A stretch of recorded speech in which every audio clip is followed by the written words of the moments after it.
Muy buenas noches de nuevo. Estamos en la segunda parte, analizando el bicentenario hacia el 2021.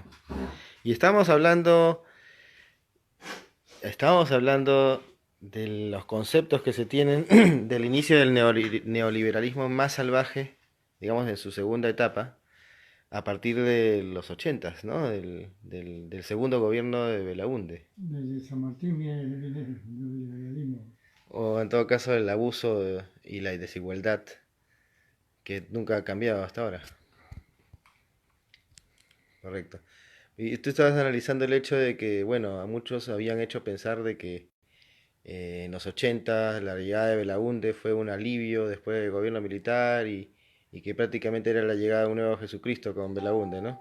Pero lo único que venían era el regreso de los Chicago Boys después de que Kuczynski se había ido corriendo en la capota de un auto después de robarle al Perú.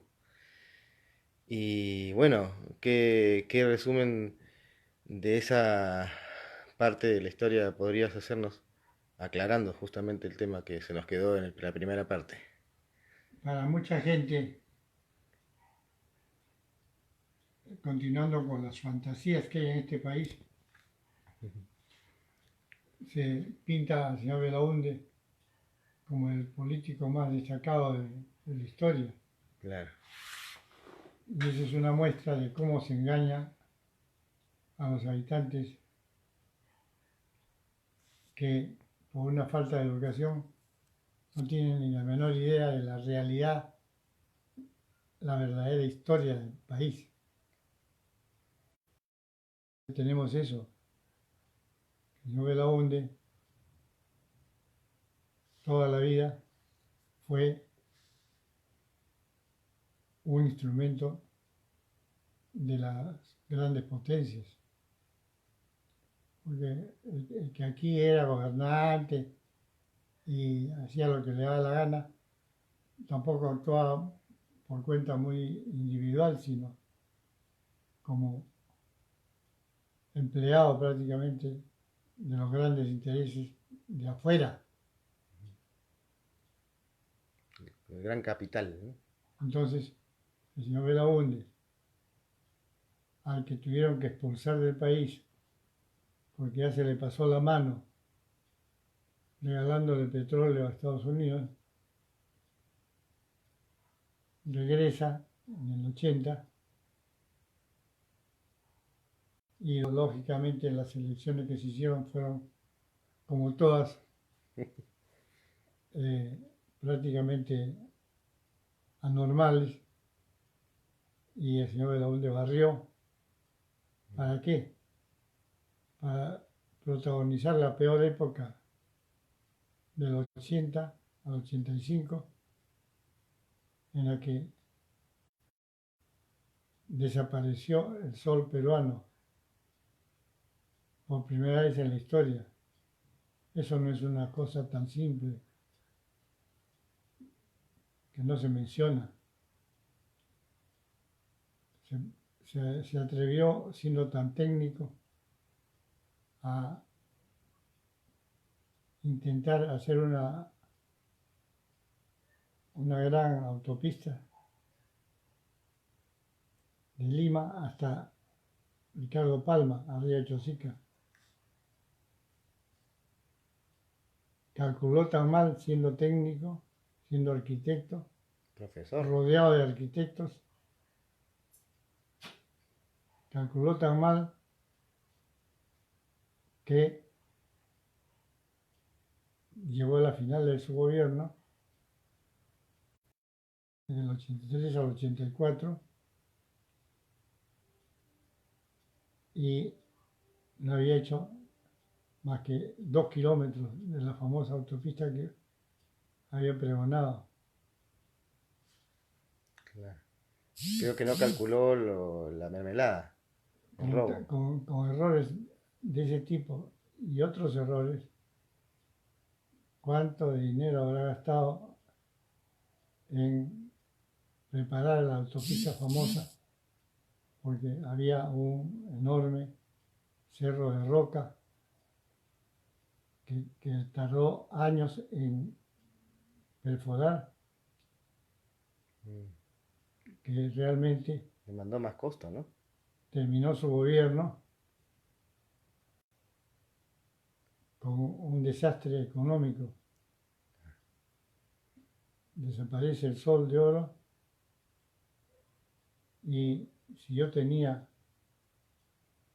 faltando un año para que termine el gobierno de la UNDE, si yo tenía 2 millones de soles según una cuenta, Ujú.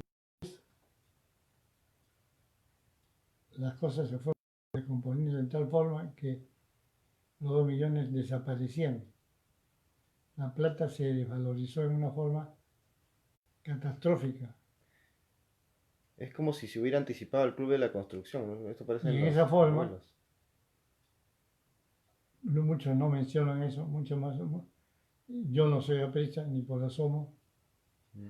Sin embargo, la verdad es que el APRA recibió un enfermo gravísimo Ya. con la moneda que no servía para nada. Y entonces el APRA se vio obligada a hacer más fechorías para poder sacar algún provecho de su gobierno, como todo el mundo ha visto. Ya, Entonces el desastre del Perú, el desastre económico fue del 80 al 90.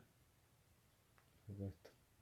Y para disimular las cosas que había hecho, ante la amenaza de Vargas Llosa, de que si llegaba a la presidencia lo iba a meter preso a Alan García por los delitos que había cometido, Alan García organizó una campaña para que no gane Vargas Llosa.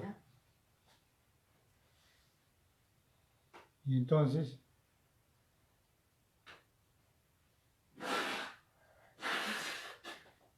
pagó al señor Guillermo Sonde y le proporcionó un periódico que se llamaba Página Libre y todo el dinero que se necesitaba. Y así, estratégicamente, como en Perú los chinitos eran muy populares, fabricó al chinito Fujimori para que fuera el nuevo gobernante. Ese fue más que un producto del APRA, que desde ese momento prácticamente era el gobierno de toda la década del 90, desde 1900, un gobierno 90. del APRA y la Fuerza Armada. 1990. El señor Fujimori era más que prácticamente una máscara. Exacto. Los que verdaderamente gobernaban eran los militares. Y ahí, cuando ya había una amenaza de que la Fuerza Armada del Perú invadiera Chile, habiendo sido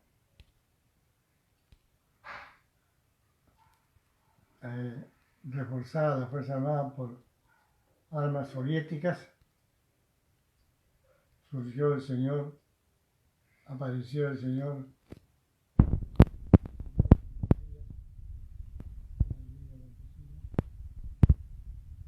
prácticamente como miembro de la CIA, surgió para ser el personaje que sirviera a la Fuerza Armada